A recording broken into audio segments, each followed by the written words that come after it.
Tonight, the rift between the president and his deputy is so apparent that the government which the DP is in, its second most powerful person, cannot hold a meeting until he gets an approval from an area OCS. A rift so profound that the president says, and I quote, "Kama nimekukosea nisamehe, kama umenikosea nimekusamehe." Or who exactly was the president posing this question to? Then there is the issue of BBI.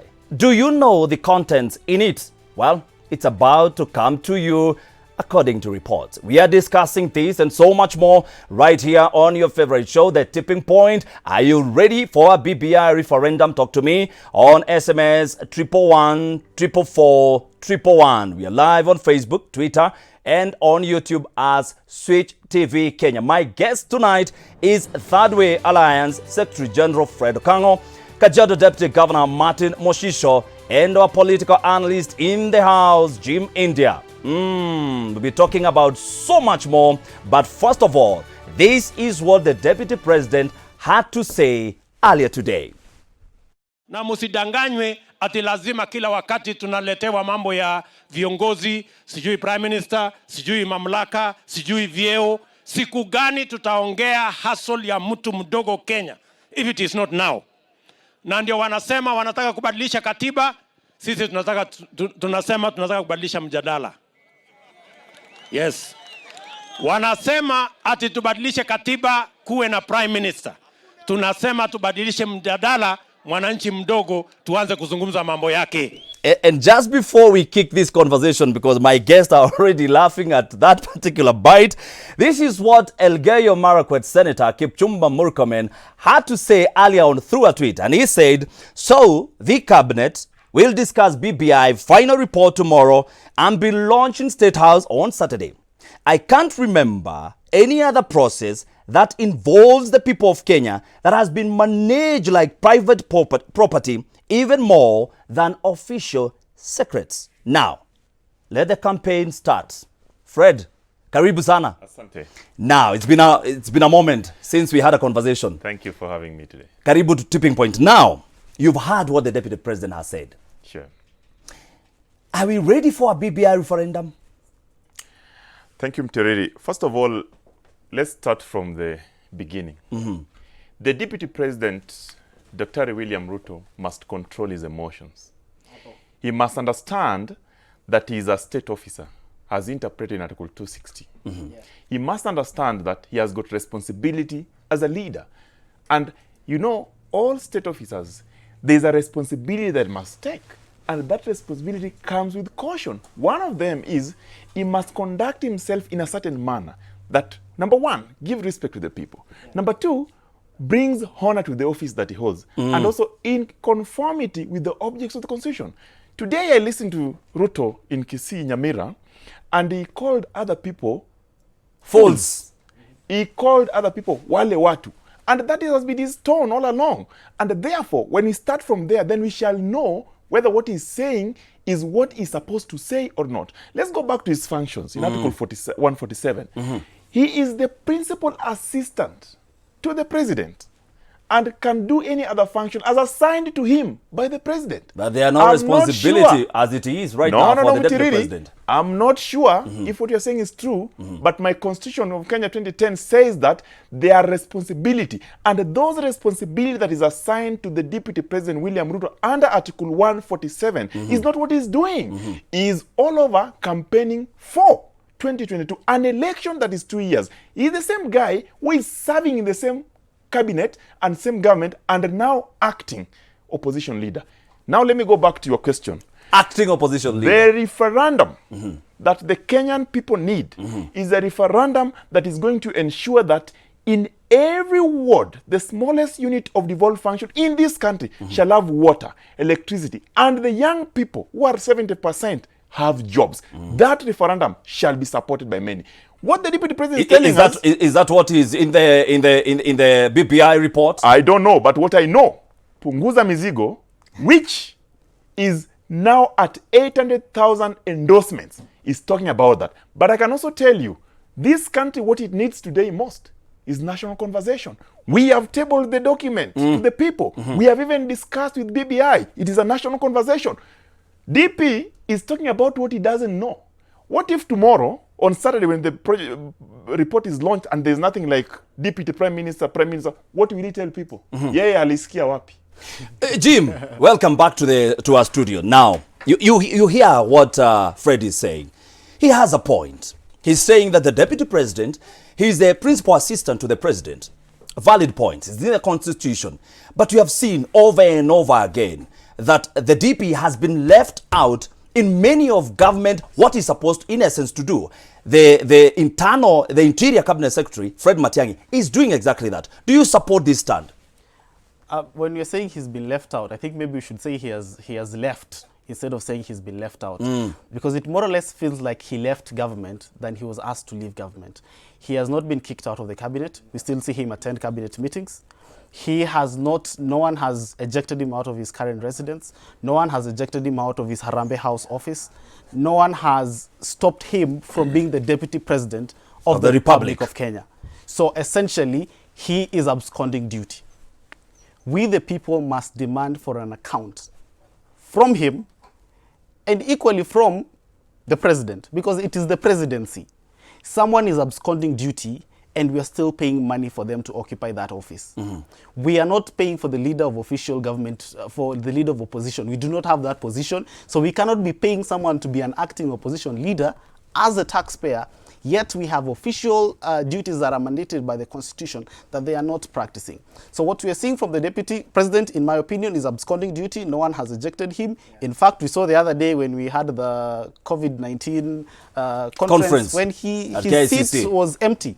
No one stopped him from... But somebody will also argue that Baba was not there when there were prayers last Saturday. He was not present. But who is Baba? Who is Baba? He in the Constitution? People are saying he's the one who is calling shots in the government now. Stop. We must stop hearsay. You see, there is the assumption of course, we cannot run away from what the handshake did and how it sort of disoriented the Jubilee organization of 2017. We cannot run away from that. You are saying what I'm saying in essence. We cannot run away from that. But we cannot blame on Baba when Deputy President absconds duty. We cannot, we somehow in this country have found a way of blaming everything on Raila Odinga, including when the economy is not working like it is not working right now. So it is, in my opinion, the failure of both the President and the Deputy President. It is not just on the President. Because if anything were to happen to the President today, the Deputy President takes over. The Deputy President who will be the President of this country. Are we ready for a BBI referendum? Are we ready? From where you sit? From monetary point of view, we are not. Treasury has said the same. You know, all the economists have said the same. But from a Kenyan psyche point of view, Kenyans are easily excited by cheap politics, and BBI is cheap politics.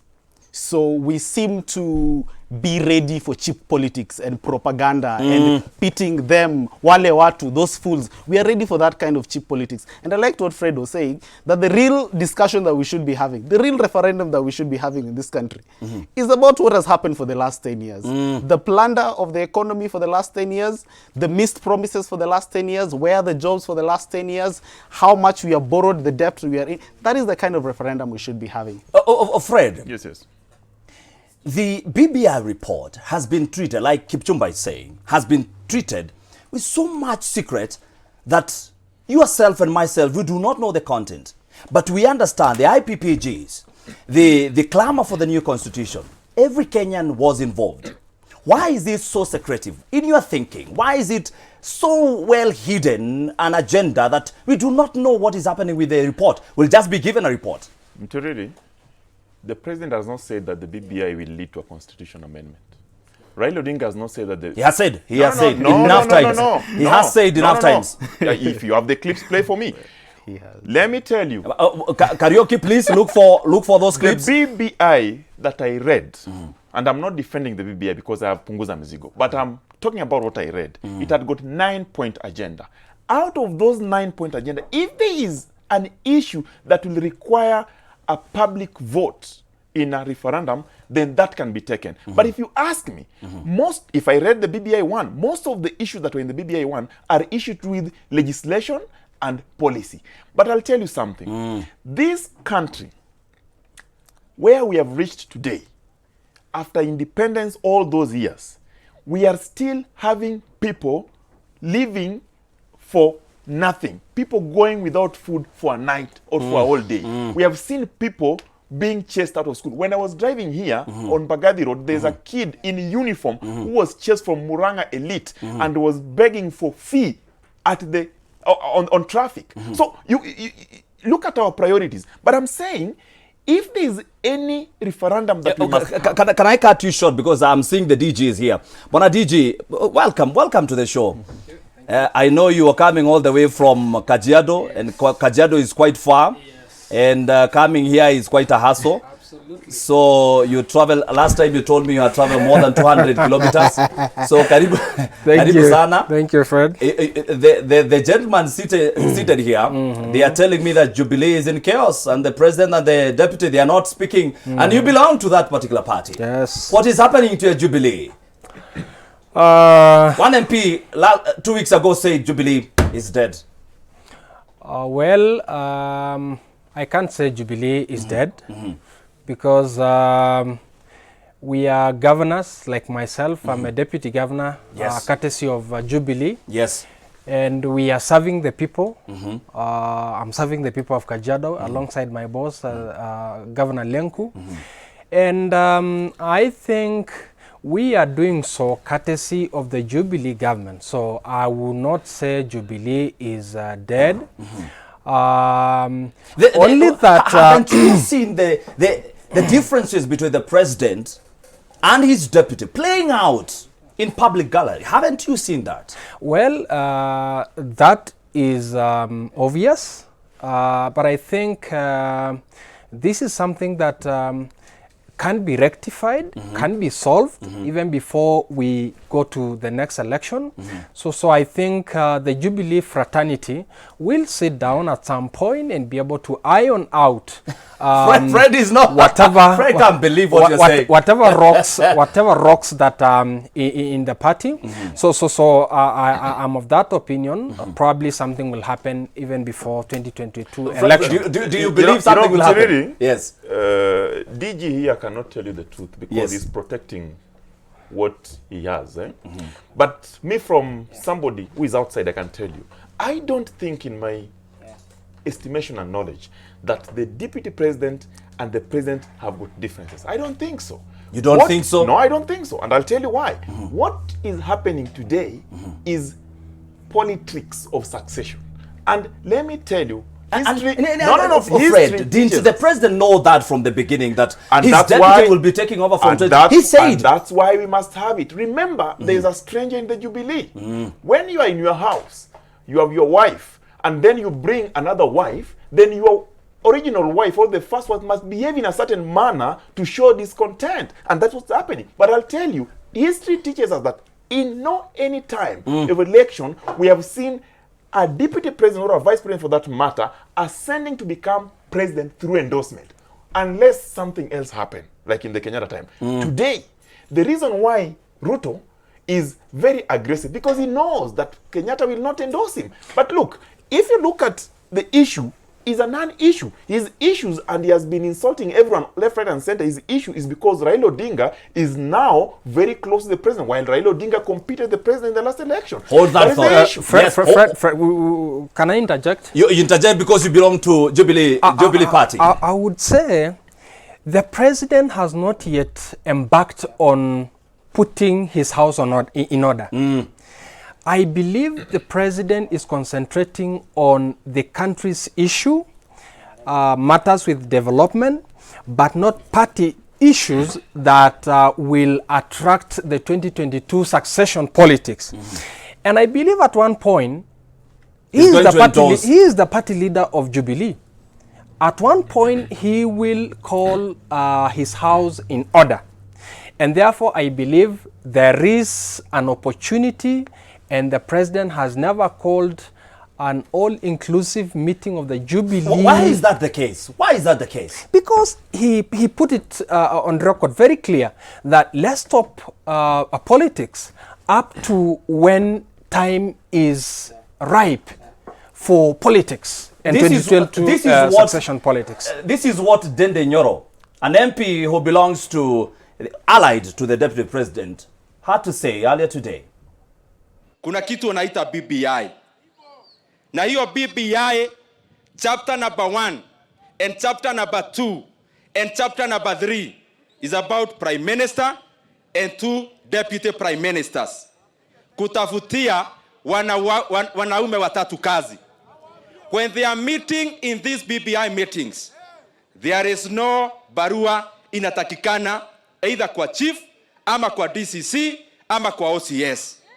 What do you hear from that statement? One, I hear arrogance of the law, that politicians have been so used to getting away with not observing the law that the one time they're required to follow the law, it is strange. In what aspect, Jim? It is the Public Order Act. If I have participated in so many public meetings, public protests. Anytime you want to do any public meeting, you have to go to the police, ask for... But notify. And notify the police. Exactly. You do not, Jim, I was once a police officer. Yes. You do not need anyone to tell you yes. that go ahead or not go ahead. Yes. Unless there's a bomb in that particular place. Exactly. And that is, you see, it is out of precedence. It was born out of Moranga. It is after the Moranga meeting that we decided, hey, we cannot lose lives anymore. We need to find a way of bringing order. Yep. And so, if this is the way that these meetings are going to go, and before that he was in Kisii, and we saw an almost same skirmishes happening. Are you telling me intelligence reports had already been sent that there will be skirmishes? We saw what happened at Kisii. We saw what happened in Moranga. It goes without saying that this is a man who has a trend. This is a political outfit, that there is a trend in this political outfit. It is a trend of distraction, chaos, cause as much chaos as possible, because our politics thrives in chaos. When there's a lot of confusion, when there's death, when you can whip emotions of the people, then you have their attention. There are no issues here. William Ruto is running away from the burden that is Uhuru Kenyatta. He is a burden to him. He is a burden because he has mismanaged this country for the last 10 years, and they have done it together. His presidency, as William Ruto, he will be judged based on their scorecard. So he's running away from it. Is he running away like Jim is saying? Anyway, Fred, I don't know whether I got Ndindi Nyoro's well. His sentiments is on BBI. True. And but he has also touched on how police are handling politicians. Let me start with the BBI. Yes. I think it is wrong for Kenyans to preempt what will be, the content of the BBI report. BBI 1 gave an opportunity for Kenyans to give flesh to the BBI 1. Every Kenyan had an opportunity to appear before the Haji committee, led committee, and give views on what needs to be in BBI 2. BBI 2 is not with us. What are we talking about? We need to wait. They're saying it might be released this Saturday. Yes, it might. It is not yet released. Let's wait for BBI 2 to be out, and we can debate about it. We will see whether it is something that Kenyans are going to support for a referendum or not. But Ndindi Nyoro is saying that the BBI is all about creating positions, a prime minister and 2 deputy prime ministers. You know, Mtiriri, I keep saying, because these are leaders, and these leaders are state officers.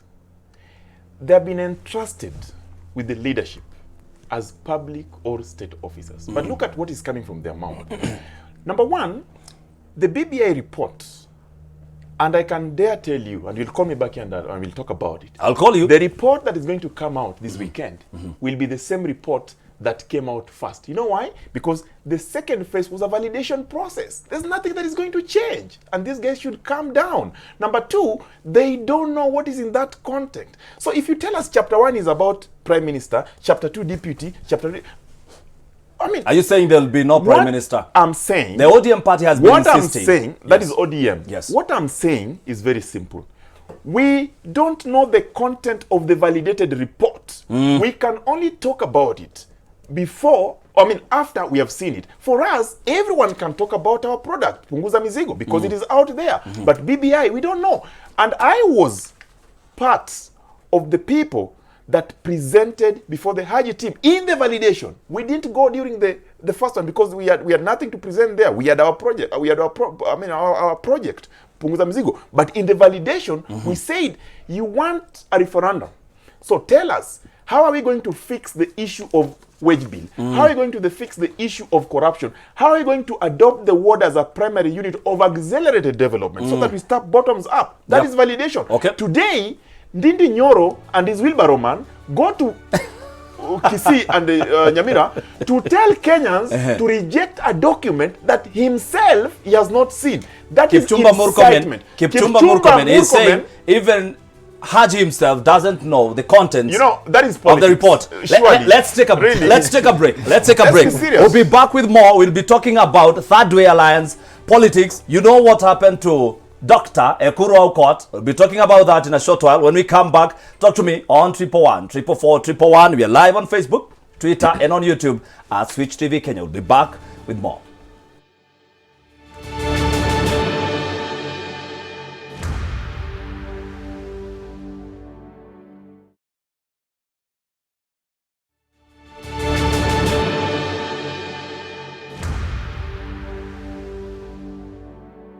All right, and welcome back. Tonight, we also take a keen look at the continuous hiccups facing Ruto's event. Is it a political manhunt or is it selective appliance of justice? However, to the police's defense, the Inspector General in a tweet said, and I quote, "I have taken note of complaints about selective application of enforcing the law on public gatherings." That is NPS official. And he authorized the public gatherings after ascertaining that there is no risk of violence or attack on a particular group. Should we establish any possible risk, then authorization is declined for safety of the public and the properties around the said area. There are groups that have not attracted any form of violence, while others have attracted violence, hence varied authorizations. End of quote. To our question of the day, are you ready for a BBI referendum? You can engage us on our SMS line, that is on 111 444 111 on Twitter. I'm Frederick Muiteriri, at Fred Muiteriri at Switch TV Kenya. You have heard that statement from the IG. Do you think there is selective application of the law to Jubilee Party, and especially the Deputy President, the party you belong to? Honestly, as a politician, I would say if there is any selective application of the law, that should not happen. Honestly, we are democracy. Is there? No. The question was, is there?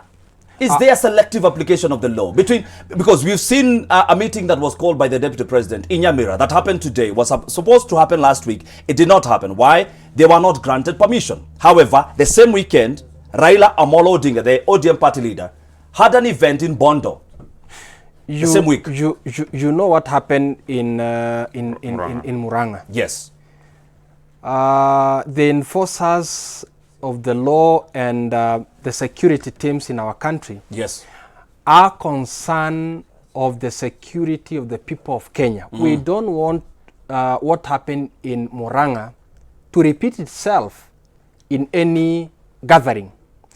So I believe the concern of the security team of you applying or asking for permission 3 days prior is to ensure that there is security, look around, check whether there is any threat, and you're given a go-ahead. But that should happen to everybody who holds a rally. I mean, whether you support whatever thing that you support, let that apply to everybody. And I think we will be a democratic country as we are. Jim, do you agree? Is there selective? You've seen the last 2 weeks. Is there selective application of the law, and especially when it comes to one side of Jubilee government? In the public domain, it does look like it. However, I think the issue for me is more around the police than around the politics. And the police, our police system borrows heavily from the colonial past. and it was such that it was meant to protect the colonialists, Yes. those who are in power, and it was meant to protect them against we who are Africans, who Yes. belonged here. And so the same, when our governments took over, they took over the same system. And so to date, the police system still protects those who are in power against, one, those who gave them power, and two, those who are a threat to their power. And so as it looks, that's why you have extrajudicial killings on the rise every single day. Young people being murdered in cold blood by police officers in informal settlements. That is why, number two, you have those who are perceived to be against this government constantly being hunted and being frustrated by the same system, because that is the system that we inherited. And so it is not just, even if William Ruto became president today, It will be the Raila same thing. Odinga became president today, the police system would still protect them against we the people and against anyone who's a threat to them. Fred, do we have selective application of the law in this country? You've seen what has been happening. I don't think Be so. candid. Absolutely no. And I'll tell you why. Yes. The Bill of Rights in Chapter 4 must be exercised in a certain manner that is consistent with an extent to the application of that Bill of Rights, whether it is our assembly, association, speech, whatever. But if you look at the issues that have been happening, one of the meetings that happened in Muranga, we lost 2 innocent lives. Absolutely. So sad. This is not something to joke about with.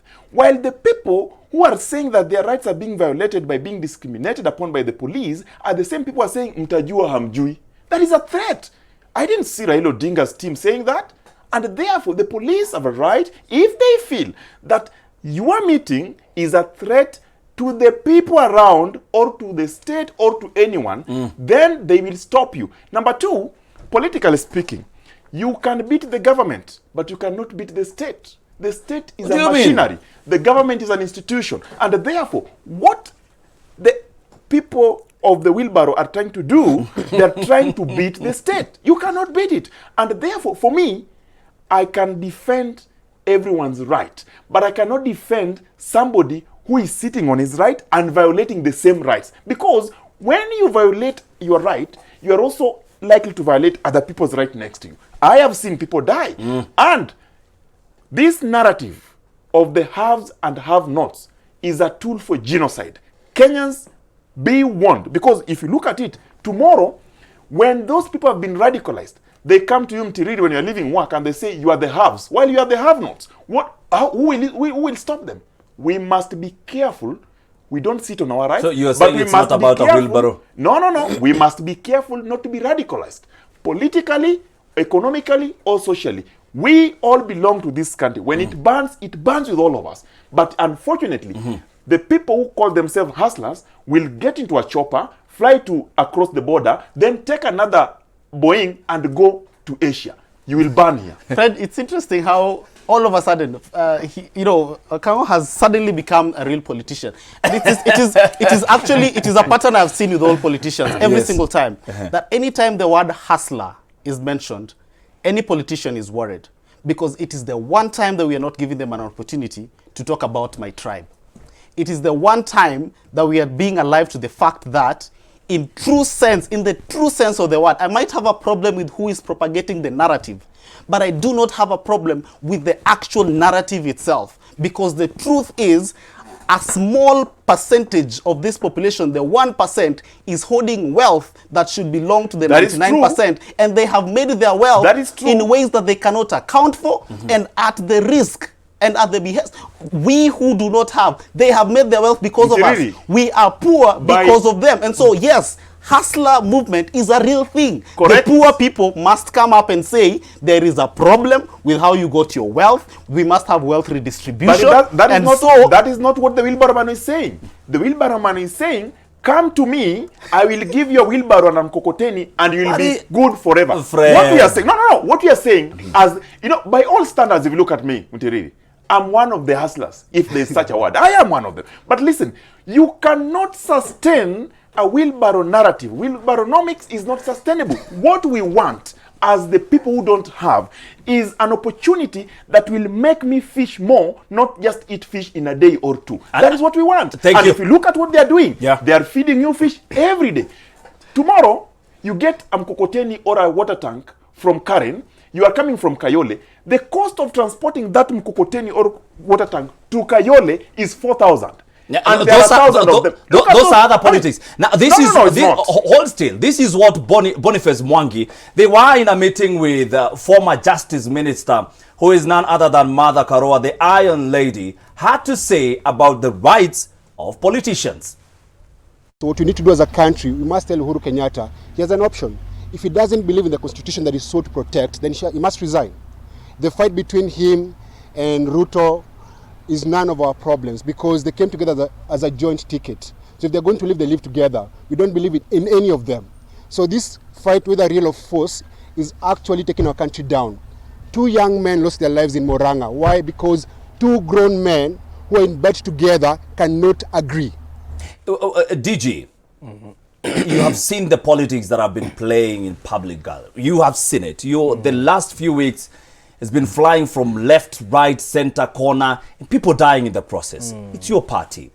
Now, what should happen between the president and the deputy president? Are we about to see people coming together for the sake of this country? Because the BBI, in essence, is supposed to unite the country. The people who should be united first, I believe, this is a personal view, I believe, should be the president and the deputy for the whole country to come together. Do you guys have the same belief, or you are leaving one part aside and embracing the other side? Well, I think personally, I don't know where the president and his deputy ever crossroads, fought. You know, the deputy president, any other time, he says, my boss, my boss. Action speaks louder than words. But DG is lost for words. I believe if there is a handshake, it is for a whole country. So we are saying a second handshake. If it is, I mean, I'm not really sure whether they fought, but we must have all our leaders together.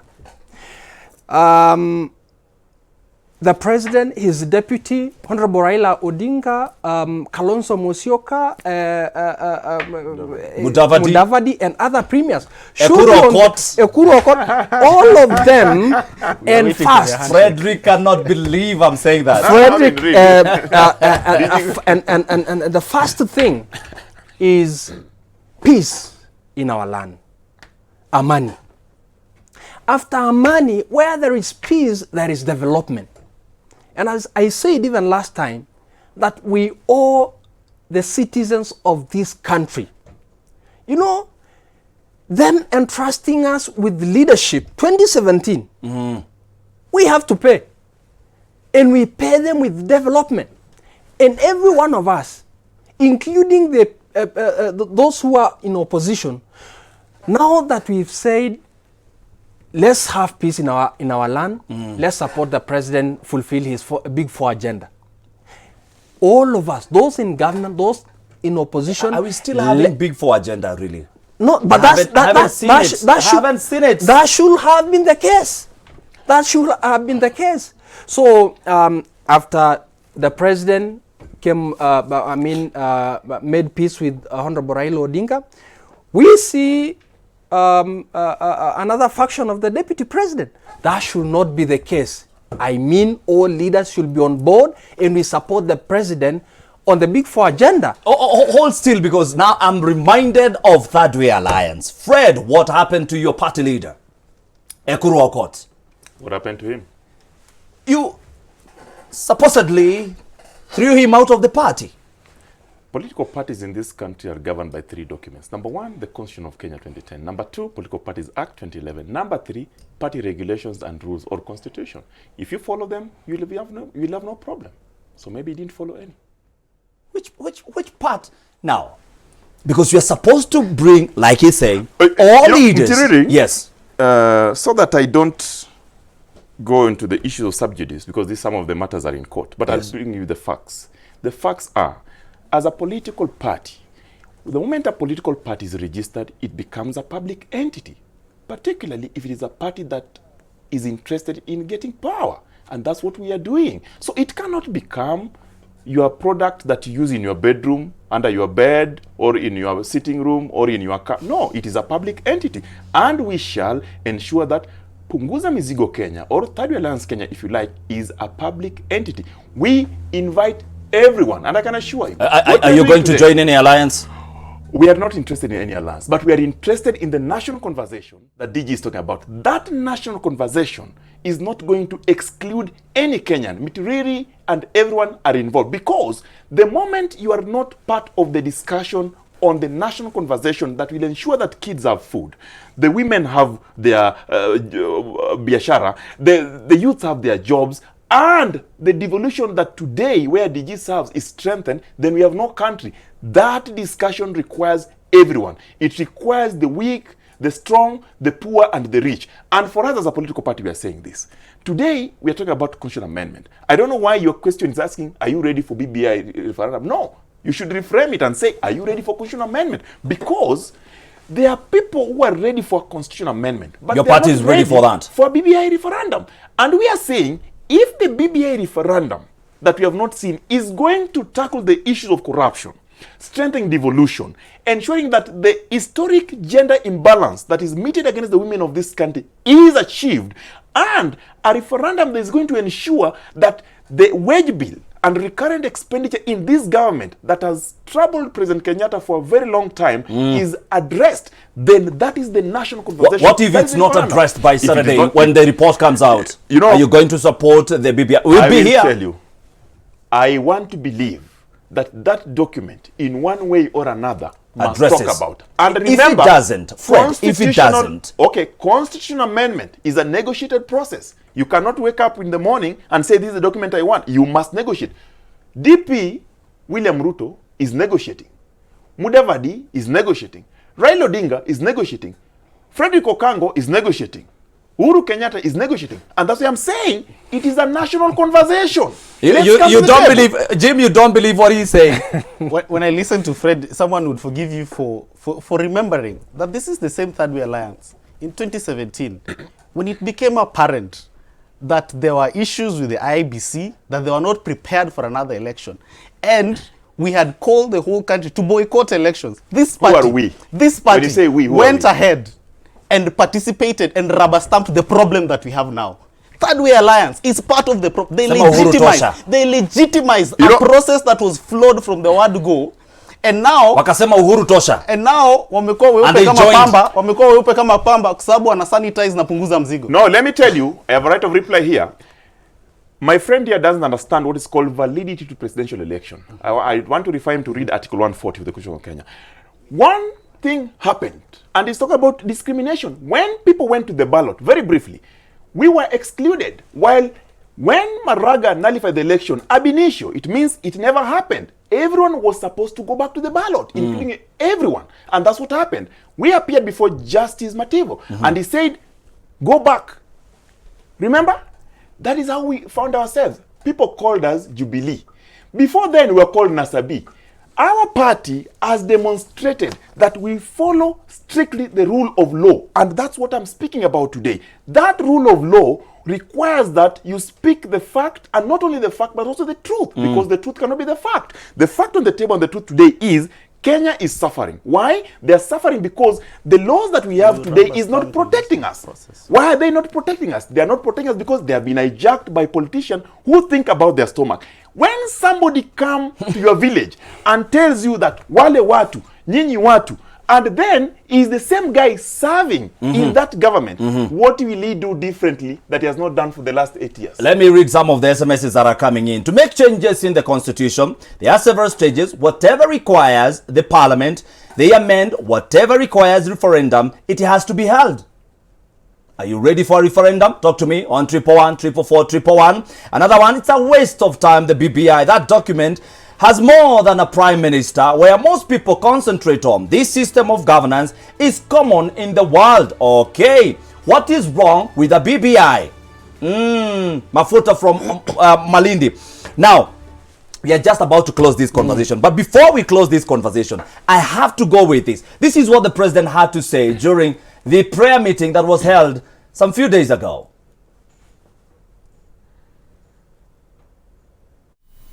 Kama kuna mtu mimi nimefanyia makosa, naomba msamaha.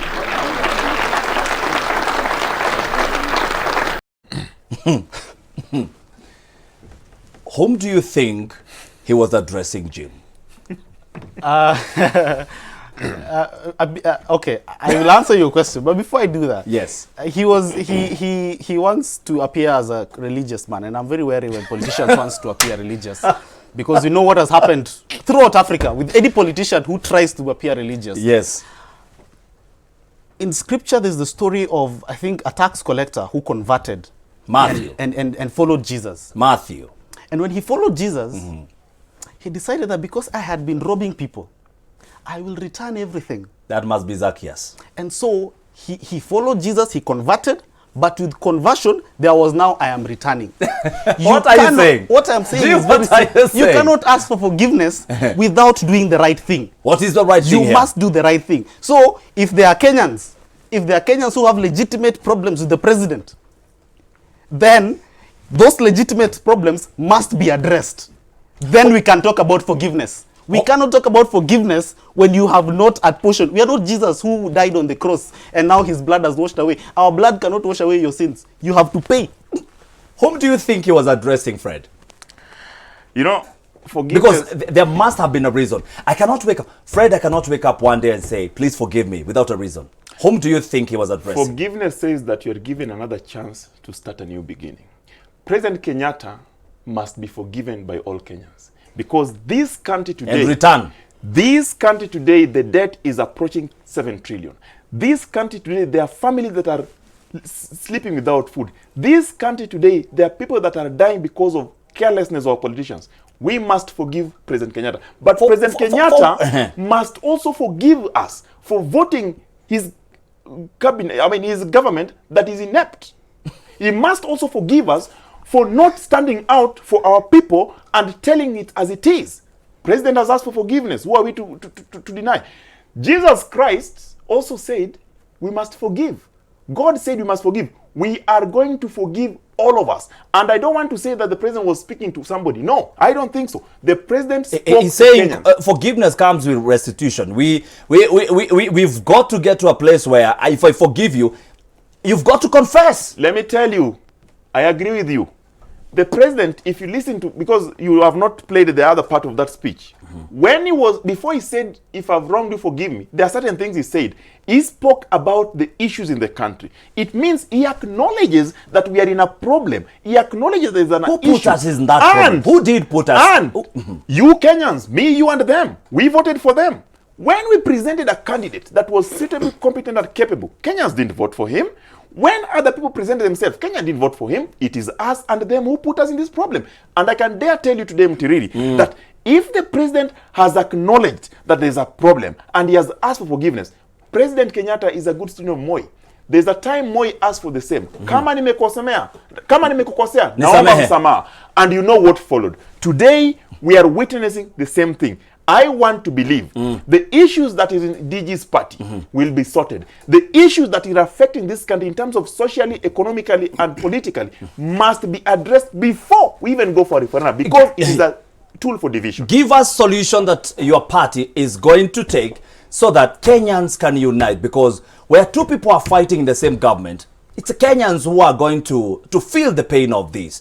And before we go there, whom do you think he was addressing, DG? Being a leader is not a joke, especially being a leader of a country. The decisions of the president will affect someone. And the president takes a Who decision. is that someone in this case? It can even be me. And the president takes a decision with good intentions of the country. But in one way or another, can hurt you, Mutiriri, can affect my brother here, can affect me. But the president has got good intentions, and for that sake, he will say, if I have done You're whatever... very diplomatic with your words. He's editing his speech. My friend. DG here is a member of Jubilee. Yes. The party leader of Jubilee is President Kenyatta. Yes. And therefore you cannot go after your boss. Yes. But for us who are from outside, let's say this. I think, Yes. before my brother finishes, I think I want to wind up. I want to wind the up. president has done the right thing. Yes, asking Mr. for President, forgiveness. we forgive you. Also forgive some of us for voting you and they failed you. And we also forgive you for having a government that has failed this country. Let's start afresh. Jim, your last words. Kenyans must refuse the use of religion as a tool for leaders to ascend to power. Religion cannot be an excuse. I cannot vote for you simply on the basis of your religion. If you're incompetent, you are incompetent, irrespective of whether you believe like me or not. DG, your last comment? We need peace in our country. We need true reconciliation. And once again, I appeal to our leaders. We need peace in our country, and it is upon you to sit down and agree, accept one another, and accept peace Thank to you. prevail in our land. Absolutely. To our political quote of the day by George Orwell, the political language is designed to make lies sound truthful and murder respectable, and to give an appearance of solidity to pure wind. Political language is just designed for that. Many thanks to the DG Kajiado. Thank you, Moshisho, for having time for us. Third Way Alliance Secretary General Fred Okango, many thanks for appearing on this show. And thank you to our political commentator tonight, Jim India, for having time for us. Until next time, I had so many SMSs I wanted to read, but unfortunately, my director is telling me time is out. My name is Frederick Mwitiriri. See you on Thursday next week by the grace of God, and good night.